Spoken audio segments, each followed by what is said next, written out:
Hey, what is up, you sexy beasts? GhostSickness Tristan here, and I'm bringing you a new series that I'm gonna call Subscriber Stories. Yes, this guy actually wrote this story for me, and he said it was true, and I'm actually gonna get right into it. So, story for GhostSickness, I need to be famous. It all started back when I was a kid. I remember being bullied at school.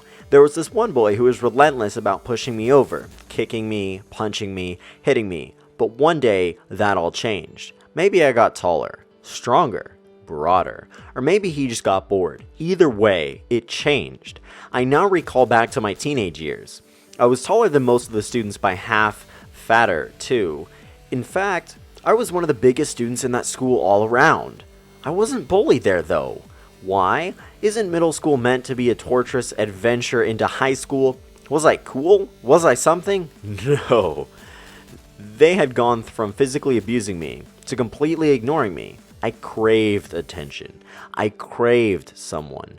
Just one person to look at me. Just one time. But they never did. I even grew my hair, dyed it black, wore different clothes, lost weight, changed myself in every way possible. But still, nothing. I grew so lonely. I was like this for quite some time until I met Liam. This guy was my very first friend. He listened. He cared. He enjoyed my company. I remember we used to play football together. He suggested I cut my hair short, and I did it for him.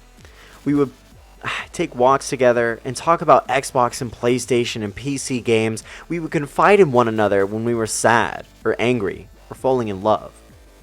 But as everything in my life ended, so did this. Our group went to 3, then 4, then 5, 6, and 7, and so on. Everyone talked to him until eventually I was just a number. He soon forgot about me after that. He met the love of his life, and they're still together right now. I see them sometimes walking down the road, hand in hand, happy, without me. I now recall that I was only 15 years old, and I met this girl. Let's say her name was Colleen. Yes, Colleen. We fell in love so hard and fast, I did not know what hit me. I'd met her on Facebook. And I remember the first time laying eyes on her was like a key had turned and a gateway was opened to heaven. She was so beautiful then. So very perfect. She used to collect me outside of school and walk home with me. We would spend hours together, just being alive. I remember how her soft, feminine lips would press against mine, giving me the same spark every single time. She was my first love. My first kiss, my first chance at life. In fact, I still love her. I remember how we would stay in each other's arms watching Moulin Rouge. Moulin Rouge was our favorite movie. We would sing the songs to each other in front of friends, family. We didn't care. We were in love and we wanted the whole world to know. Maybe they didn't want to know, but we made them know how we felt for each other. Up until the last day, of course. The day when it all went wrong. When something new, something I wasn't ready for, something very wrong happened. We were laying on our mother's bed, a huge double bed, perfect for us both. We would feel like we were living together when we slept in there. We were kings and queens of the house. Her mother was away when we were there. We decided to make love. We had been using protection all the way up until this point, and it was great, but this time was a very bad decision. We didn't use any. Shortly after that night, she made her do monthly woman's ritual known as her period. It never came. We waited days, weeks. We were so afraid that maybe we had made a mistake, a huge mistake, but we had. We eventually mustered up the courage to go and buy a pregnancy test. When we brought it home, she rushed into the bathroom and there it was. Positive. She was having a baby. 3 months later, things weren't going so well. We were arguing. Her mother and mine found out. I was still only 15 at the time, but she was 18. She was capable of looking after it where I was not. They wanted to take the baby away from me. They were going to move away so I couldn't see him, hold him, kiss him goodnight. So I couldn't give him my heart like I gave her. I remember a day I was kicked out of the house after she began an argument with me. I mentioned that just because she doesn't have a father doesn't mean our baby can't have one. That night, she screamed at me. The very first time. I walked around the house for hours on end, cursing my life, my God above me, cursing her. I was so angry at myself for hurting her feelings that night. I was alone.